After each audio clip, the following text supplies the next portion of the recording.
Shalom, shalom, Israel.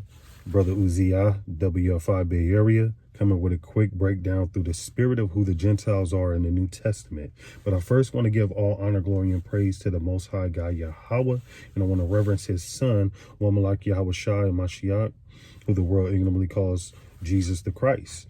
I want to start off by addressing a matter with the Christian church in their belief of the Hebrew Israelites being deceived and being a cult. I want to read something from our beloved brother, the Apostle Paul, in the book of Acts, chapter 24, verse 14. And it reads, "But this I confess unto thee, that after the way which they call heresy," and if you read this in the New Living Translation, that word heresy translates into cult. So I'm going to start from the top.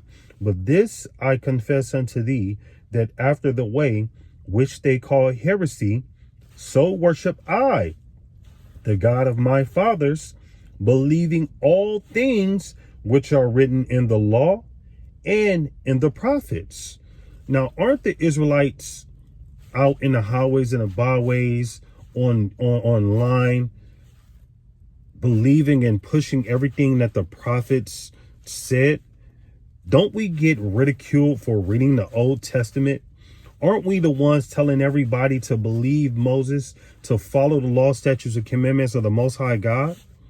It's very comforting to know that someone that the Christian church holds to a high esteem experienced the same thing that we are experiencing today. So with that being said, I'm going to jump into it. Who are the Gentiles in the New Testament? Let's go to the book of Romans, next chapter over, chapter 7 and verse 1 from the top. Know ye not, brethren, for I speak to them that know the law, how the law have dominion over a man as long as he liveth. So the mighty Apostle Paul says, I speak to them that know the law. Wasn't the Apostle Paul the apostle to the Gentiles? But yet he's saying he speaks to those that know the law. So who was the law given to? Let's read that in the book of Psalms, chapter 147 and verse 19. It reads, He sheweth his word unto Jacob, his statutes and his judgments unto Israel. He have not dealt so with any nation. And as for his judgments, they have not known him. Have not known them. Praise ye the Lord. So like y'all praise to the Most High God, we see that the laws and the statutes and the commandments were given to the children of Israel. So who are these Romans? Are they not Gentiles? Let's look at another scripture. Let's go into 1 Corinthians chapter 1 and chapter 5. 1 Corinthians chapter 5 and verse 1.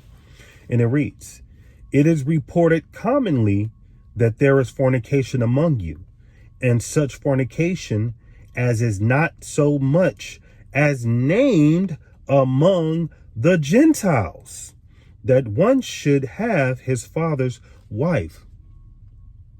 Here's another one in 1 Corinthians addressing the Corinthians apart from the Gentiles. I thought the Corinthians were Gentiles. So if they're not ethnic Gentiles, who are they? Let's go to 1 Corinthians chapter 10 from the top.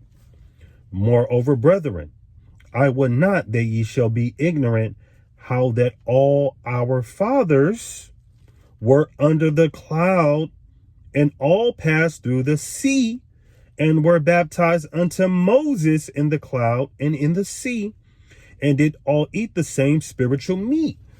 Now we're talking about a time where Moses brought out a group of people and all passed through the sea and were under the cloud. Is this not the children of Israel? Is this not going into the Exodus? But yet the Apostle Paul is saying that the forefathers of these Corinthians are Israelites.